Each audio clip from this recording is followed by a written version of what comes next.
U.S. federal court blocks Trump's Liberation Day tariffs, citing presidential overreach.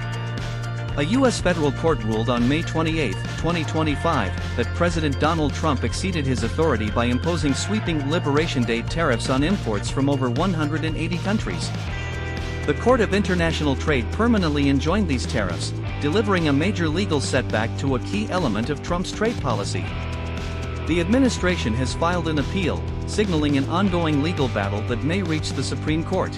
A three-judge panel found that the International Emergency Economic Powers Act, IEEPA, which Trump invoked to justify the tariffs, does not grant the president unlimited power to impose broad tariffs on nearly every trading partner.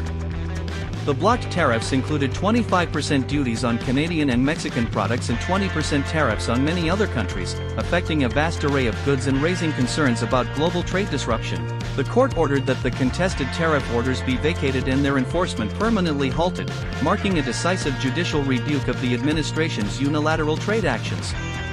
The lawsuit was brought by the Liberty Justice Center on behalf of 5 small U.S. companies importing goods from affected countries, highlighting the tariffs' harmful impact on American businesses.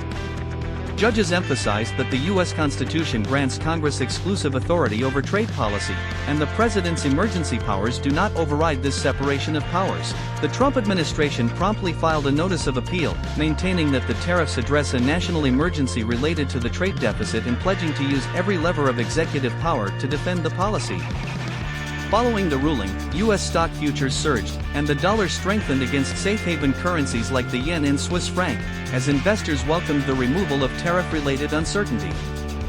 Legal experts predict the case could escalate to the Supreme Court, which may ultimately decide the scope of presidential authority over trade tariffs in emergency situations. This ruling is part of a series of at least 7 legal challenges against Trump's tariff measures, including lawsuits from multiple states and business groups concerned about economic damage and legality.